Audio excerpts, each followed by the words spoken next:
I was so nervous, I couldn't even feel my feet. I'm joking, I don't have no legs. But, but I got really, really nervous and I started going through this process like, who am I? I don't belong here. And right before the gun went off, it hit me one last time. I said, oh, I deserve this. I deserve to be here. If I fought for something, if I sacrificed for something, then I need to go and receive what I deserve. And that was the mindset that I had to walk into one of the biggest races in my life. I deserve it.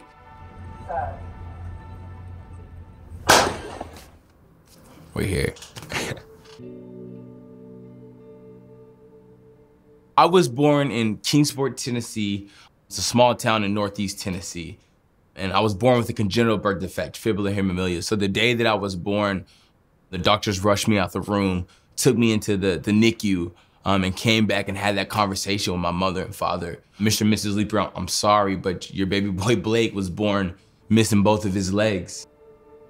I wore prosthetic legs as a kid, and I'm running around and my leg would just pop off and go flying and hit somebody. Yeah, it's quite a journey. And you know, that journey and that transition to say, okay, I'm born without legs, and I defied those odds. And I played sports, I played basketball, I played t-ball, baseball, but I went to college thinking, you know, my sports career is over. And the Paralympic Games popped on TV. I'll never forget, it was 100 meters and it was 8 men on prosthetic legs running in the bird nest, 96,000 people, and made top 10. And as soon as I seen that, I dropped my bowl of Fruit Loops. It was like, holy smokes, there's something for me. Now, I never raced in my day in my life. I didn't even know what running blocks were. I didn't know what really running was. I just knew that's what I was meant to do. I got this feeling inside of me that was just like so hungry.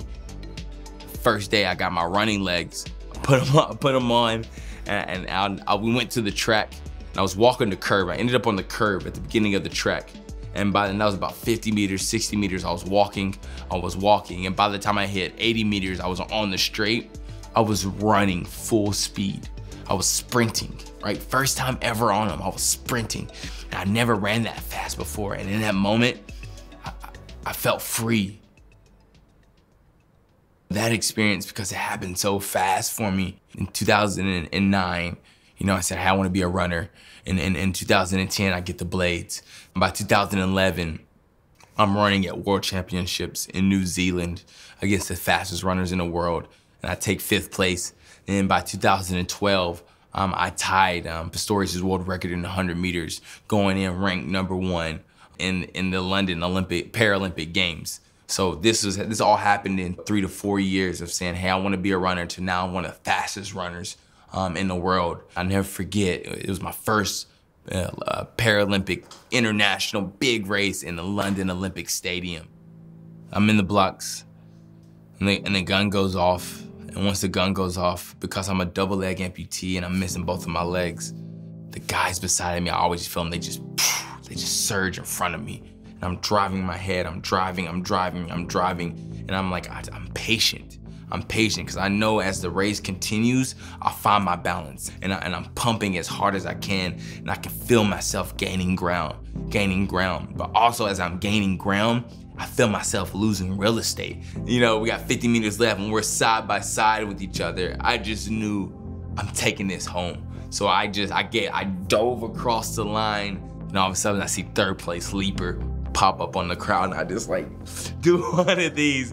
I wanted to pass out, like, oh gosh, I can't handle this, it's too much stress. I ran 22:46 in the 200, and he ran 22:49. So we're talking about 300ths of a second that came down to a medal or no medal.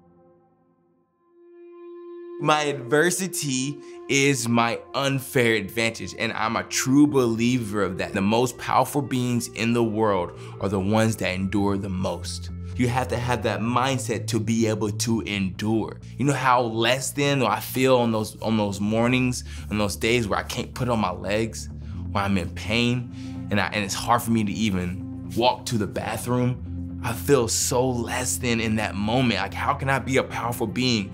But I gotta tap into my adversities. I gotta look back into my past and say, look what you've been through. They told you would never walk. They told you would never run.